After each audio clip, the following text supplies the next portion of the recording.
বাংলাদেশে বহু বই বাইরিছে যে হক্ত নামাজ যে ইচ্ছা করিয়া খাজা করে কাফের, এইরকম বই আমি ৫-৭টা আগুন দিয়ে ঘুরছি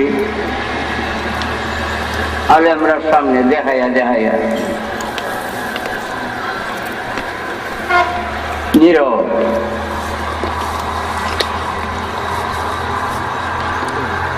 নামাজ পড়তে হবে ইমানদারের জন্য নামাজ ফরজ, বেঈমানের জন্য নামাজ পড়া হারাম হারাম হারাম। এই কোরআনে কয় ইউমিনুনা বিল গায়বি ওয়া ইয়াকিমুনা সালাত, ঈমান রাখবে বাতিনে, তারপরে নামাজ কায়েম করবে। আগে ঈমান তারপরে নামাজ। ঈমানদারের জন্য নামাজ ফরজ, বেঈমানের জন্য নামাজ পড়া হারাম। ফাওয়াইলুল লিল মুসাল্লিন আল্লাযীনা হুম আন সালাতিহিম সাহুন আল্লাযীনা হুম ইউরাউনা ওয়া ইয়ামনাউনাল মাউন। কোরআনে ঘোষণা। আল্লাহ কয় ওয়াইল দুজক নামাজীর জন্য। ৭টা দুজকের মধ্যে একটা দুজকের নাম ওয়াইল। ৬ দুজকের চাইতে বিরাট কঠিন আযাব রয়েছে ওয়াইল দুজকে। সেই কঠিন বিরাট আযাব যে দুজকে, সেই দুজক হইল নামাজীর জন্য যে নামাজীর ঈমান নাই, যার ঈমান নাই।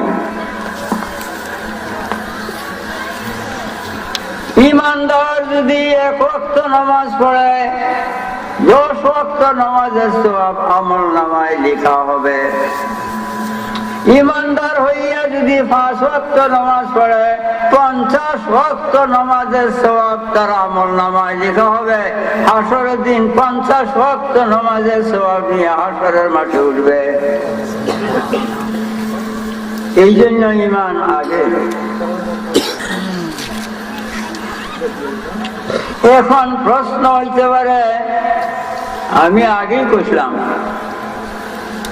যে আল্লাহ কইছে দুনিয়ার নদ নদী খাল বিল সমুদ্রাদির পানি দেখালি বানায়া, এই দুনিয়ার বিখ্যাতি কাটটা কলম বানায়া যদি লিখতে যাও, আমি আল্লাহর একটা শব্দের কথা লেখা শেষ হবে না, খালি শেষ, কলম শেষ হয়ে যাবে।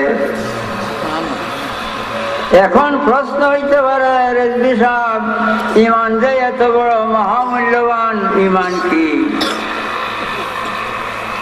আল্লাহ ঈমান না।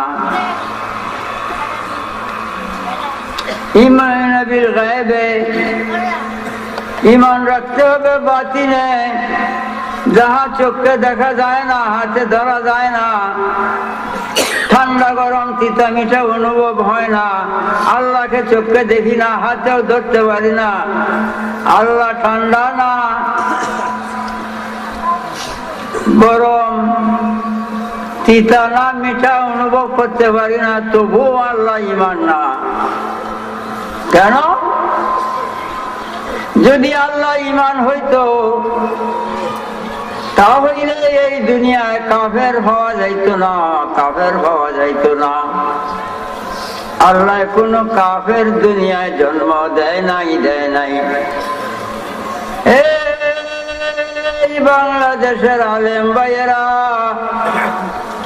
আল্লাহ এই দুনিয়ায় কাফের জন্ম দেয় নাই, কাফের জন্ম দেয় নাই।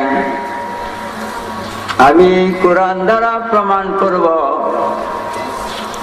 এই যে ইন্নাল্লাযীনা আলাইহিম আনযারতাহুম আম লাম তুনযিরহুম লা ইউমিনুন। এই যে ইন্নাল্লাযীনা কাফারু, কাফারু জামা মুযাক্কার গায়ে বয়দা তেজ মাঝি মারুফ। আরের উপরে মুসলমানের উপরে জন্ম হয়, ইসলাম ধর্মে জন্মগ্রহণ করে কাফের